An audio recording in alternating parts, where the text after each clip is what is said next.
on 7. Heavy rain and downpours, thunderstorms too. We're in it now. 2 alleged bank robbers are arrested. Are they connected to other crimes? 8 police in the street on top of a guy. Money was strewn everywhere. Tonight, 7 is on the scene. A convicted sex offender is arrested here in Hudson, New Hampshire after police say he approached a teenage boy and frightened him with a bizarre request. 7 goes one-on-one with the governor. Doesn't that make you irrelevant? No. Hear his answers to some tough questions. How this dummy got a local commuter into trouble. This is 7 News at 6. We begin with developing news at 6 o'clock. The FBI says 2 alleged bank robbers have been arrested, and they may be connected to the U-30 bank robber. But first, a weather alert here in the Bay State. A flash flood watch is in effect for much of the area. Heavy downpours caused street flooding in Rhode Island. Thanks for being with us. We could see downpours for a couple more hours. Let's get right to Chief Meteorologist Pete Bouchard. All right, still a flash flood warning for places like Warwick on down through Newport, and it is southern Rhode Island that was hit the hardest. I'll show you in a second. From Provincetown to Wareham, out through Chatham and Eastham and Sandwich and Hyannis, still some thunder, still some lightning, but the worst of it has passed offshore. You can see that off of Chatham and off of Nantucket right now. Still, the rain, oh my gosh, 6 inches. Look at the scale at the bottom of the screen, 0.5, 1.5, 3, and then 6, the magenta color. Southeastern Rhode Island, or southwestern Rhode Island, southeastern Connecticut. Bedford, Boston, Norwood, generally up to 3/4 of an inch to close to an inch. And the same out through Cape Cod, a little over 1.5 inches and up to 2 inches in some spots. Flash flood watch still in effect until about 8 o'clock tonight, and warning still in parts of Connecticut for flash flooding. We also have this severe thunderstorm watch out for the Berkshires. We have so much rain on the weather map for tonight, but things will ease on out of here as we go through Thursday night and into Friday. The holiday weekend is looking much, much better. Stay tuned. Now to that developing news in Needham. Police say 2 people are under arrest following a bank robbery in Needham this afternoon, and investigators believe they may be connected to the U-30 bandit. We have big story coverage tonight. 7's Victoria Warren kicks it off from Needham. Witnesses say the bank parking lot was literally covered with money. Police arresting 1 suspect here and then chasing another suspect into Newton. And now the hope is the U-30 crime spree is over. Witnesses say it was like a scene out of a movie. Money flying everywhere in the middle of the street. It was kind of insane. Stephanie Rukatowski watched from her office window as police gathered a gun and a bag of money from the scene outside the Sovereign Bank. The bank had just been robbed. She snapped cell phone pictures as police arrested 32-year-old Dimitri Long. He was,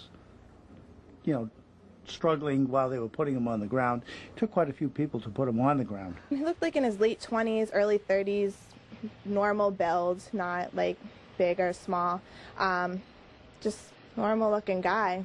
But the FBI says he's not your average guy. He might be connected to the U-30 robberies, a string of bank holdups in Metro West where the robber is in and out of the bank in under 30 seconds, his face always disguised. If you look at any of the pictures from the past robberies, he's been completely covered, so it's been kind of hard to track him down as to, physical description. With Long in custody, police went after a second suspect who fled to Newton. Witnesses say dozens of police officers were on the scene almost instantaneously. I sort of wonder how the police managed to get here so quickly. It was amazing how fast they responded. Now, the U-30 robber's been difficult for police to catch because he's in and out of these banks so quickly. These 2 suspects, they'll be arraigned tomorrow and charged with robbing this bank. The hope is by then we'll know what connection, if any, they have to the U-30 robberies. Live in Needham, Victoria Warren, 7 News. Federal authorities say they caught one of the robbers in Newton. 7's Ryan Schulteis is there live with the latest. Yeah, it's all clear here in Newton tonight, but not after a very tense afternoon, after that second suspect decided to come right here to this neighborhood and try to hide out. A Newton neighborhood swarming with law enforcement. There must have been over 100 police officers that were here, state police, federal, FBI, local police, their SWAT teams, and people with rifles and machine guns, and this is not what you usually expect in the neighborhood that we live in. Their focus, the driver of this car, Michael Cody, the second suspect in the U30 bank robberies. The FBI says Cody fled from the Needham Sovereign Bank about a mile and a half away to the Country Club Road.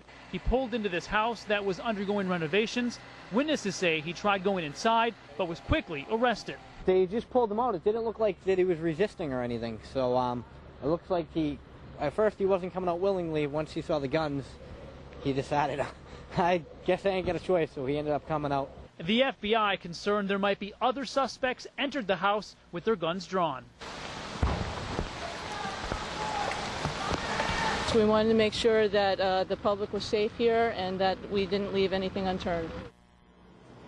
And the FBI says they are confident that there was only those two suspects, no one else involved, but they do say the investigation for the U30 robberies is ongoing at this point. This neighborhood is now back to normal. We're live in Newton. Ryan Schulteis, 7 News. When a story like this breaks, you can get news alerts sent right to your phone, your cell phone. All you have to do is sign up at WHDH.com or text the word breaking to 88709. Standard text messaging rates will apply.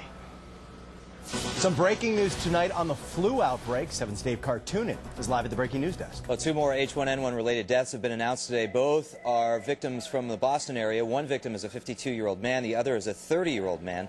The 52-year-old died on June 26th, and his test results came back today confirming he had the virus.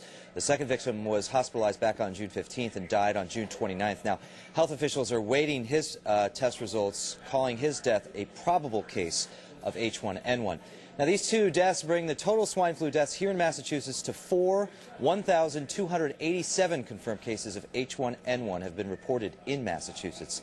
130 of those, 34 of those people were hospitalized.